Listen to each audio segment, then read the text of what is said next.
So is this on? Yeah. So I'm Seán Leamy, I'm head of SEO for Vroom Digital, and my next seminar will be on fitness in about an hour's time. But apart from that, we are a digital marketing agency based over in Windsor Place, just off Stephen's Green, and personally I look after SEO and search engine marketing at Vroom Digital. So hopefully what you're going to learn today is a lot about SEO and a bit about AdWords as well. So for small businesses, it's important that you align your goals and you get a healthy mix of both AdWords and SEO. So quickly before we get started, I'm just going to explain what AdWords and SEO is. So you might have seen when you do a search on Google that you'll get the ads at the top, which is usually like a little yellow advertising box, and then you'll have 3 ads at the top and up to 8 on the right hand side. And then what I look after is the SEO, so the organic listings, which is down below.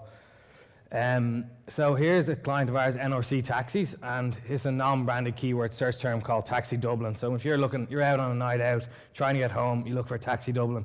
So now this company has 3 opportunities to get this piece of business. So there's the ad, which is number 1 at the top, then we come up in the local results, which are really important. I'll get onto that later. And then number 1 down below, it's the organic listing.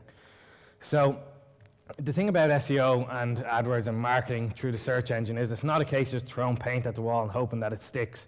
You have to be targeted with your approach, and you need to make sure that, if you're a dentist based in Luke and you're a small business, you don't have a lot of budget, that you're going after keywords that are completely related to your business. Then you want to make sure that it's measurable through your analytics and that it's ROI focused, so that you're making sure that every penny is accounted for, because that's so important as a small business.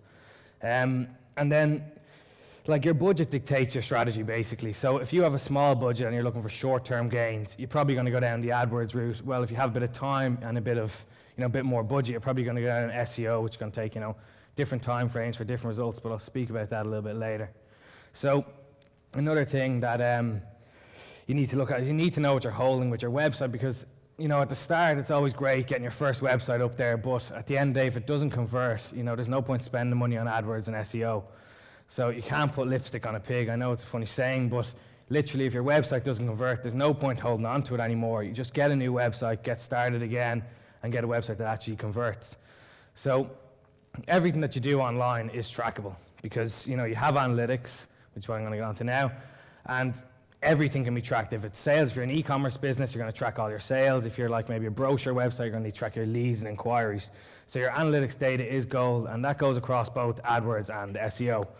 So how SEO works, it works through kind of 3 different ways. It goes through your local SEO, your on-site SEO, and your off-page SEO. So I'll get started with the local SEO. So it comes in a variety of different results, really. It comes with a 3-pack, which is on the left, and a 6-pack on the right. It can go all the way up to 7, but these are kind of the main ones in Ireland at the moment. And as a small business, these results are so achievable, and it's something that, like in every SEO campaign we do, we focus on this at the start, because you can get good, quick results with it. So on-page SEO, this is the foundation of any SEO campaign we look at. So when a client comes to us, we'll immediately audit their website, make sure that everything's right. So there's over 60 on-page ranking factors, and there's a few of them here. The main ones is your domain, your authority, your URL structure, your sitemap, making sure it's accessible to the search engine, your information architecture, your title tags, which has all your keywords, your meta descriptions, your content, and your H1 tags. But it's important that with any SEO campaign that you do, you just get these right straight away from the start. So this is a client of ours, Ballybunion Golf Club, and they came to us middle of January, I think it was, and we performed an SEO audit for them. And as you can, I don't know why this line's going through everything, but when we first of all, we conducted the audit. We identified all the different areas that we needed to target. Then we implemented the audit, which you can see, it's hard to see in the screenshot, but around the end of January, and you can see they had a nice increase right up, 32.5% increase in organic traffic, that is. So, it's a brilliant result, and it's just a good example of when you get the simple things right from the start, you can get a great increase in traffic. So, as I mentioned earlier, different industries take different time frames to get results. So if you're in a non-competitive industry, let's say like a niche industry, maybe like dentist, Lucan, or something along them lines, it can take, typically 3 months to see results. Then maybe a more competitive industry might 3 to 6 months, closer to the 6 months. And then, in insurance and them sort of competitive big brand industries, it can take 9 to 12 months to rank. So next. So I'm just going to take a drink, 1 sec. So off-page SEO. Before I get started, you're going to hear this a lot, like a link, and everybody talks about links these days. And yes, they are important, and although they've had a bit of a bad rep sometimes, they're really important for SEO. So a link, it comes in many different forms, but the basic form is if you look at the green box on the left, you'll see this kind of blue underlined link. It either comes like that or it can come with a keyword underlined, but basically what it is when you click on it, it links back to your website. And these are like, you need these for your SEO campaign to succeed.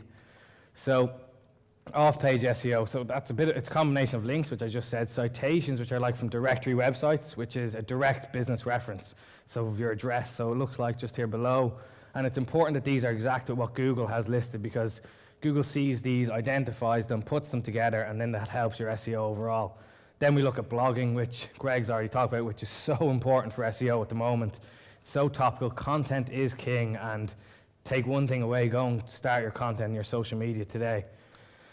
So Cuckoo Events, they're a client of ours, and they're just a really good example of getting everything right across the board. He literally ticks every box. And here's a example of event management company that's a non-branded keyword search term. And again, he doesn't run AdWords, but it's just SEO. Ranks locally and #1 below. And you know, it's down to because he got stuff right from the start. He has good on-page SEO. He has a strong brand. He has great links and a great blog. So he's a perfect example of why you should get everything right. Tick all the boxes. There's no point. It's your business. You might as well go with it. Tick all the boxes and get it right from the start. So I have a few ideas for you to go home maybe and think. Have a bit of a brainstorm with everyone, but there's lots of ways to get links, and people say it's hard to build links these days. It's not about building them, it's about earning the links. So, you know, you can go onto local directories like Yelp and Yalwa and these sort of things, and they're good advertisements for your business. What's another good one. And they're actual websites that get a bit of search traffic and leave reviews, and you know, they can help out your kind of starting point in your SEO campaign. Then we look at guest posting websites, so you can go part and ask people, ask other influencers, that sort of thing, ask them to blog on their site, see if they'll blog on yours, and just get general relationships going online for the power of the links coming back. Then you need to look at like kind of what associations you might be a member of, like Dublin Chamber, any of these kind of associations, because they usually have members directories which they'll allow you to get a link back to your site, which is great for your SEO. And then you need to look at your business partners. So you might have charity partners, you might have suppliers who have like authorized reseller sections on their website, and this is just like the perfect place to get a link, because it's a natural link, it's relevant to your business. If people come across it, it adds like authoritative value as well, because they instantly recognize you with the brand and everything. So we're going to tweet out a tweet in a second about it with Spiders Workshop hashtag, and I have a bit of a PDF there. You can go on, grab it, and then it'll give you a bit more in-depth detail on each of these. So a lot of big Irish brands, a lot of flour companies, that sort of thing, have been hit with penalties over the years. And the main two being like a manual and an algorithmic penalty. So a manual penalty is when someone physically in Google sees that your site's trying to like spam the search engine or trying to get an upper hand. So they come onto your website, see they built bad links, and they're like, okay, manual penalty. They send you a message in your webmaster, you have to recover from it. You've done something wrong. It's a slap on the wrist. Then you have your algorithmic penalties, which is your Penguin and your Panda updates. So your Penguin goes after low quality links. And there's a list of them there. Literally the rule with Penguin is, if it's easy to get, then don't bother getting it. If it takes no work, then the link's probably bad. Then you have your Panda update, which is content again, and content's so important. And you know, it's not even important from the search engine point of view, it's important from user as well. Like, if there's no point on a user coming onto your website and reading 50 words of content about your business, that's not going to sell a product or a service to them. So you might as well write the content really good, have your keywords in there, and don't obviously stuff them in there like people used to do, and make sure that you're not robbing the content from anyone else. So Precious Petals, this is a manual action penalty, a client of ours. They came to us with the penalty, so we didn't actually get them the penalty. So we identified the problem, then we put together a list of all the bad links, we disavowed them in Webmaster Tools, and you can see here that it took a few months to get it like reconsidered, and then Google sends you out a message saying, okay, we're going to consider your request, and then it's literally in their hands. You don't know when you're going to recover. But as you can see here, all the way right up, you know, this when his penalty got removed, the beginning to recover here from his manual penalty, and then you can see his traffic coming up nicely, doubling right up until February and March. And I know February's Valentine's Day and all that, but he still had an even better March. And you can see it better from his revenue here, that you think that February's going to be his best month, but as soon as he starts to recover in November, December, peaks again in March and peaks again peaks again in February and then peaks again in March, which is brilliant. So that leads to the question, do rankings drive sales? And a lot of people say that rankings and sales don't go hand in hand anymore because people are searching different and all that, but in actual fact it does. As you've seen from Precious Petals, as soon as his rankings came back on Google, straight away got sales again. So it's kind of like a big vicious circle that's not so vicious. It's rankings, you get your traffic, then traffic, you get leads, leads to sales and revenue. And then once you start doing this and Google see, people are trusting your website, buying off your website, staying on it longer, you'll rank higher again. So it's just like one big circle. But the trick is not to rank for irrelevant keywords, random keywords. Like you want to go after your location-based keywords, all the keywords that are completely relevant to your business.